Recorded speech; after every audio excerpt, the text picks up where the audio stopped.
Artificial intelligence, one of humanity's biggest dilemmas at time of recording. On one hand, it's pretty cool. You can make SpongeBob and Mordecai sing anything you want. Where you at tonight? Got no alibi. I was all alone with the love. But on the other hand, we have the complete undermining of several labor markets. So that's cool. Don't need no light to see you shine. It's all day long. But Dave, you might be asking, why do I as a normal, everyday individual need to give a shit? And that is a fair question, one that I'm going to try and provide perspective on in this video. For transparency, my personal connection and disagreement with the current state of AI is through the lens of the animation industry and storytelling in general. Later this year, the Animation Guild, or TAG for short, is going into negotiations with the AMPTP. That is assuming, however, that the greater union that TAG falls under, IATSE, lands a good contract and doesn't need to go on strike, which I find kind of hard to believe won't happen at this point. For a fantastic overview of what is going on holistically with the animation industry and why it is falling apart, I highly recommend this video by No the Robot. I actually intended to make a video identical to this, but they beat me to the punch and did a fantastic job, so I'd rather share than try and produce a clone. According to a study by the Animation Guild, by 2026, more than 118,000 animation jobs will be affected in the US to be consolidated, replaced, or eliminated by generative AI. Jeffrey Katzenberg, the co-founder of DreamWorks, even said that AI will eliminate 90% of artist jobs on animated films. In this video, they bring up a wonderful point about artificial intelligence and what is at stake in the context of this negotiation cycle. This is one of the 5 major points that they cover in this video, so I highly recommend checking out the full thing, link in the description. One of the technologies that is really starting to cause major alarm is the creation of Sora. AI-generated video is now a reality, and if left unchecked, it will be allowed to disrupt countless creative labor markets, including animation.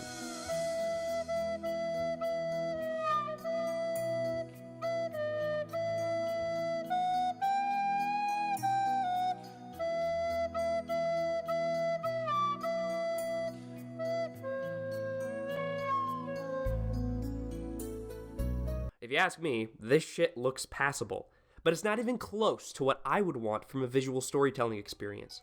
But it's not about what I want, it's about what makes shareholders more money. Hello, I like money. I am sure you have heard about the AI bro who sings the infinite praises of technology, the claims that the artists are gatekeeping the craft.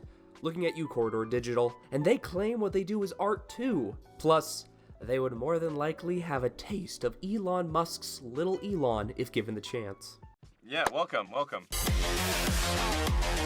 To be fair, I think that the majority of AI supporters do not have malicious intent. However, with how our world is structured, it actually makes a lot of sense that people are excited about a product that creates an image for you for free. For now. Like, think about it for a second.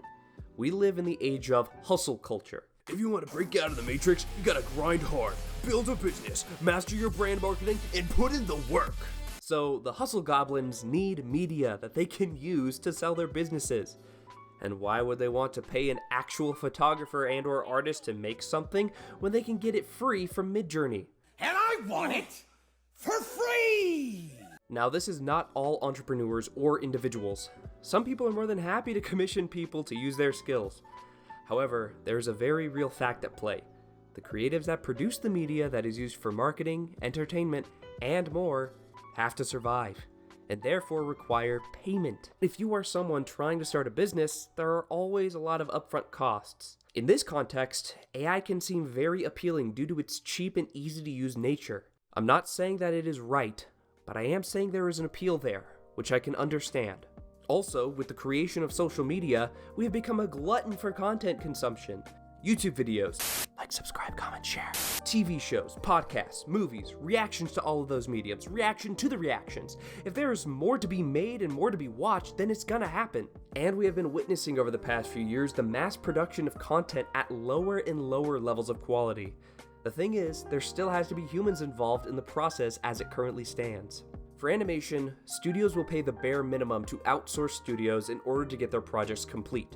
But but they still have to pay. With AI, they could pay outsourced labor even less because they are simply inputting generative phrases. They took our jobs! Yeah, they're down, took our jobs! And I am sure there are people out there thinking that this is a natural evolution of technology, that people shouldn't get paid for something as simple as drawing good. Maybe we should get real jobs that are more productive for the economy. First, shut the fuck up. Second, however disgusting and emotionless that sentiment is, it does bring about a very specific point. What's in danger is not the creativity of humanity. We will always be able to create and craft as a hobby. What is in danger is the value of creative labor. The crafting and possession of a creative skill will no longer carry a market value and will no longer be able to be used for income to keep surviving. They took our jobs! They took your jobs! They took your jobs too! That is the root issue.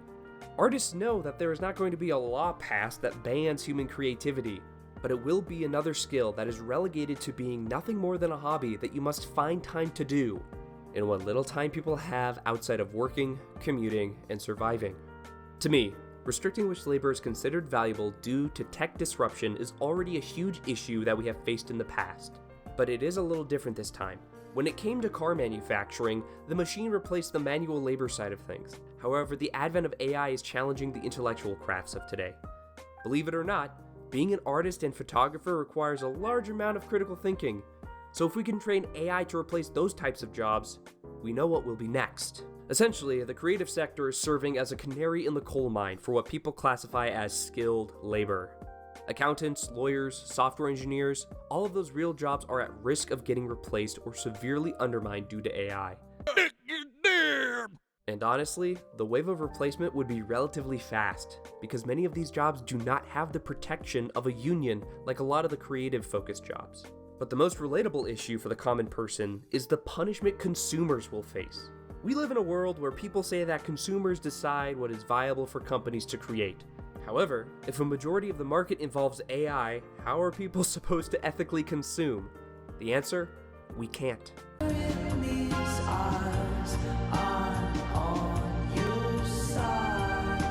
Plus, as I've been foreshadowing, there will be a cost moved onto consumers. We are already seeing the subscription for ChatGPT Plus. Even if things are free now, they will be locked behind a paywall the moment the service has captured enough of the market. Money! If the battle with AI is lost here, then things will dissolve into an AI-generated market. It happened with outsourcing in animation, and it will happen again because that is the prerogative of studios. And on a greater scale, since AI can be used to cut costs, it will happen. Let's go to the board. Oh no! Bullshit! You gotta be joking me! You gotta be kidding me! I'm ruined! I thought it was based on something good! A lot of this video has been doom and gloom, but there's still hope. First, the WGA won major AI protections in their most recent contract due to the double union strike that occurred in 2023. I want to say SAG-AFTRA won decent protections as well, but I have heard some pushback from union members saying it was not enough. At the very least, it's a start.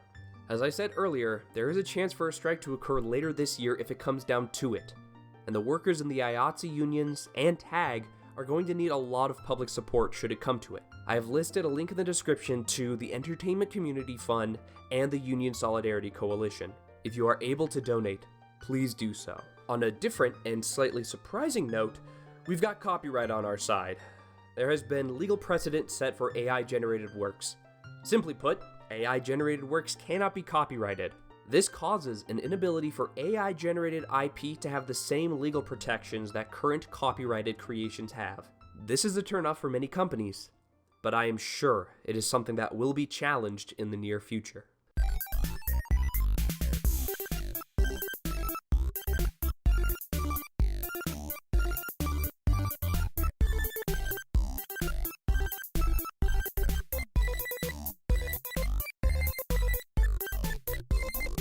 But beyond the things that are current material barriers for AI, there is even more we can be doing.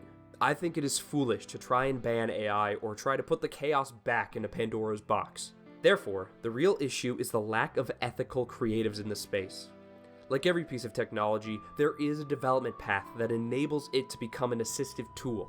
However, if we have learned anything from the smartphone and social media, When the profit motives are allowed to prevail and shape the technology, it will always minimize and or be destructive to humanity. Therefore, we as artists need to break into the spaces that are ignoring us. Hell, I would say that some groups should even try and develop their own AI that can provide valuable assistance to creatives.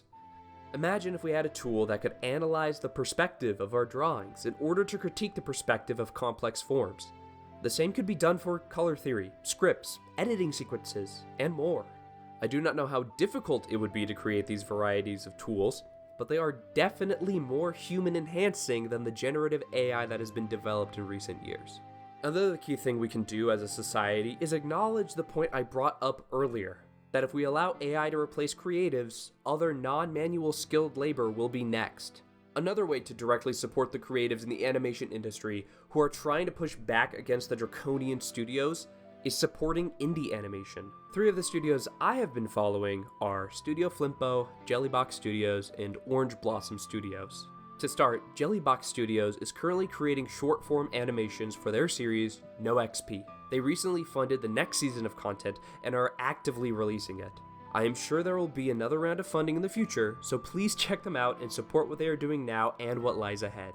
Orange Blossom Studios also had a successful Kickstarter recently for their TV pilot Wheels and Roses. It describes itself as an animated Sailor Moon meets roller derby coming-of-age story. It also includes a large amount of BIPOC and queer representation. Their various pages are listed below, so please follow their creation of this project and signal boost to the best of your abilities. Hi, I'm Milo. I'm Ren. I'm Reed. And we're starting an animation studio in our basement. This group of recent college graduates are aiming to develop an animated TV pilot by the name of Mandelbrot Hall. Their funding drive through BackerKit is set to start on June 14th, 2024. A link to their pages will also be down below. I would really love to see this project come to life because for recent college graduates, like myself, finding work in creative fields is extremely challenging. If I can even help signal boost their work, that would be amazing. And there are thousands of other projects and indie studios out there. If you're able to find a project you love, go and support it. With that, we are at the end of the video. There's a lot of stress surrounding AI and how it is going to disrupt the creative industry. But as I highlighted in this video, there is still a light in the darkness. If you liked what I had to say, please feel free to subscribe, like, and share the video. If you want a signal boost without actually sharing, feel free to just copy the link. If I missed something in this conversation, or if you have a meaningful critique, please leave a comment below. There will be more from me in the future. Can't tell you when, and might not be able to say what, but I hope you'll stick with me. That's it for now. Talk again soon. Ooh, mama, that's a long chunk of dialogue. Holy cow. Holy cow.